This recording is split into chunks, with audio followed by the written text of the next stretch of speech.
तो यहाँ पे डेंस लेयर जो रहते हैं आउटपुट लेयर रहते हैं। फिर मॉडल कंपाइल करके एडम और लॉस मीन स्क्वायर्ड एरर है। मॉडल फिट करने के बाद X train Y train epoch 1 batch size 32 total prediction days तो इतने 3 से for next 10 years prediction days is set to 3650। यहाँ पे इतने प्रेडिक्शंस के साथ जैसे मॉडल फिट किया वो मॉडल पे अप्लाई होके मॉडल डॉट प्रेडिक्ट पे जाएगा और फिर यहाँ पे ट्रांजैक्शन डेज इतने देने के बाद आपको प्रेडिक्शन पर डेज ये सब इन्फॉर्मेशन जो है ये देने के बाद हम सिर्फ इसको प्लॉट कर रहे फिगर में। तो आप देख सकते हो कि यहाँ पे ये बोल रहा है कि आगे प्राइस जाके ड्रॉप होने वाले हैं, क्योंकि अप्रैल में प्राइस ड्रॉप हुए थे तो प्राइस ड्रॉप होने वाले ऐसा प्रेडिक्शन किया है। तो ये प्रेडिक्शन है, प्रेडिक्शन ज़रूरी नहीं कि सही हो हमेशा, प्रेडिक्टेड क्लोज प्राइस डिपेंड करता है उस पर।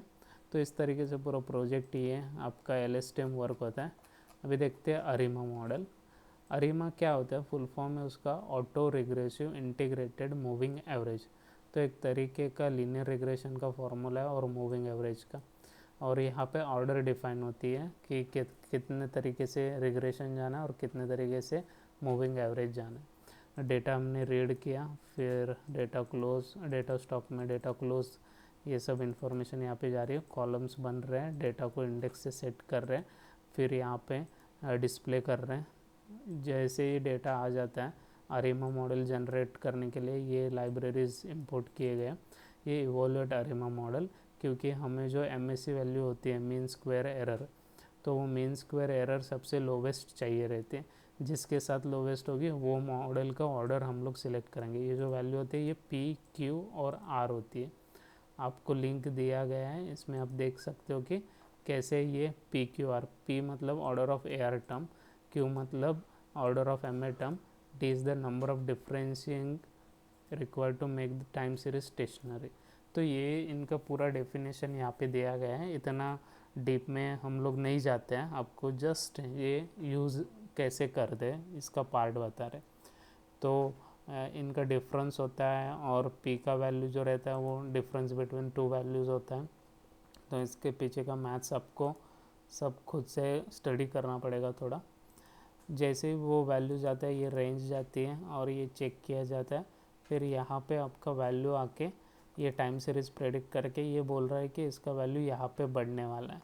तो यहाँ पे हम लोग अप्लाई कर रहे हैं data set of close order, ये अप्लाई कर रहे हैं सीजनल ऑर्डर, ये अप्लाई कर रहे हैं, प्रेडिक्शन दे रहे हैं कि start from this point and at this point, और आपका प्रेडिक्शन बताओ स्टेप्स 12 के लेके।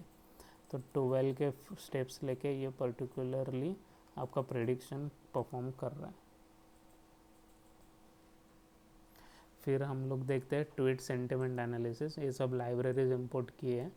फिर डेटा के अंदर ट्रेंड ट्वीट्स डॉट CSV, पूरे उसके अंदर लेबल और ट्वीट फोल्डर है। आप देख पाओगे यहाँ पे ये डेटा है। तो मैं पहले टेस्ट ट्वीट्स ओपन कर रहा हूँ, यहाँ पे ID है और ट्वीट है। ये टेस्ट डेटा का है। ट्रेंड डेटा का देखोगे तो ID, लेबल और ट्वीट 0101 मतलब पॉजिटिव नेगेटिव इस तरीके के वैल्यूज़ हैं। आप देख पाओगे यहाँ पे पॉजिटिव वैल्यू है, नेगेटिव वैल्यू है। तो जैसे ही यहाँ पे इंफॉर्मेशन जाती है, यहाँ पे लोड हुआ, फिर यहाँ पे डेटा जो आ रहा है हम प्लॉट कर रहे हैं, लेबल का लेंथ कितना है 0 और 1 का, वो इन्फॉर्मेशन यहाँ पे प्लॉट होकर डिस्प्ले हो रही है। फिर काउंट प्लॉट हो रहा है, लेबल का काउंट 0 और 1 का कितना है। यहाँ पे जो है आपका वैल्यूज़ आ रहा है वो जो है अब data is equal to trend tweets, तो लेबल और काउंट, तो जितने भी वैल्यूज़ होंगे एसोसिएटेड वो वैल्यूज़ यहाँ पे डिस्प्ले हो रहे हैं लेंथ के हिसाब से। ट्रेंड ट्वीट्स ऑफ लेंथ, तो ट्रेंड ट्वीट्स ऑफ लेंथ जो है is equal to trend tweets apply length. जितना भी डेटा के लेंथ मतलब कि आपका 0 पोजीशन पे, 0 मतलब नेगेटिव, 0 मतलब पॉजिटिव, 1 मतलब नेगेटिव, तो 0 का जो भी वैल्यूज़ है आपका कितने लेंथ तक के आपके ट्वीट्स है उसके, तो उसका टोटल वैल्यू एवरेज वैल्यू, और इसके 1 का एवरेज वैल्यू, और यहाँ पे ये जो है डेटा सेट का 0 और 1 का काउंट है। यहाँ पे फिर ट्रेंड ट्वीट्स डिस्प्ले किया है। यहाँ पे ये प्री प्रोसेसिंग के स्टेप्स फॉलो हो रहे हैं। जैसे आपका ये प्री प्रोसेसिंग के स्टेप्स में आप देख सकते हो, पहले ड्रॉप एन कर रहे हैं डेटा ड्रॉप करने के लिए, फिर उसे लोअर केस में कन्वर्ट कर रहे हैं, फिर टोकनाइज कर रहे हैं और एडजेक्टिव वर्ब और एडवर्ब पास कर रहे हैं। ये जो है वर्डनेट का डिक्शनरी यूज़ होता है, टैग पॉजिंग के लिए यूज़ होता है ये चीज़। Index comma entry enumerate train tweets, जैसे ही ट्वीट्स का एक वर्ड रीड होगा तो आपको यहाँ पे word not in stop word, तो स्टॉप वर्ड रिमूव हो रहा है। और यहाँ पे लेमेटाइजेशन हो रहा है। लेमेटाइजेशन ये चीज़ होता है कि अगर कोई वर्ड उसके रूट वर्ड में नहीं है तो रूट वर्ड में कन्वर्ट कर देते हैं बेस्ड ऑन टैग मैपिंग। तो यहाँ पे ईच वर्ड यूज़ हुआ, यहाँ पे फाइनल वर्ड्स डॉट अपेंड, ये वर्ड फाइनल अपेंड कर रहे हैं और इसका ट्रेन में CSV में राइट कर रहे हैं। जैसे ये CSV राइट होगा ये प्रोसेस CSV बन जाएगा। फिर हमें एक बार ट्रेन करने के बाद दूसरी बार ट्रेन नहीं करना पड़ता है, इसीलिए हम ये रीड कर रहे हैं। फिर ट्रेन टेस्ट स्प्लिट करने के लिए 30% जो डेटा है टेस्टिंग में जा रहा है, 70% जो है ट्रेनिंग में जा रहा है। यहाँ पे लेबल एनकोडिंग हो रहा है।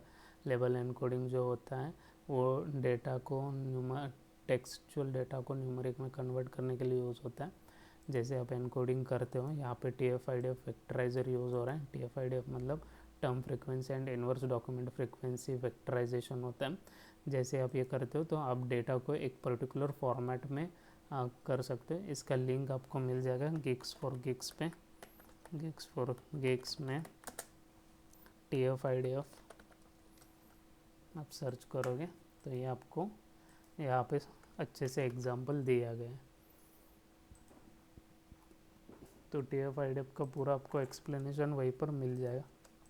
जैसे ही फीचर्स के वैल्यू आ जाते हैं तो यहाँ पे वैल्यू आते ही आप नेओबेस को ट्रेन x ट्रेन y जो कि वैल्यू है उसका ट्रेन TF-IDF में, और इसका प्रेडिक्शन का वैल्यू आता है। फिर वो कंपेयर करते हैं और एक्यूरेसी निकालते हैं। एक्यूरेसी जो होता है मैट्रिक्स इवोल्यूशन बोला जाता है। ये सब चीज़ आपको यहाँ पे मिल जाएगा।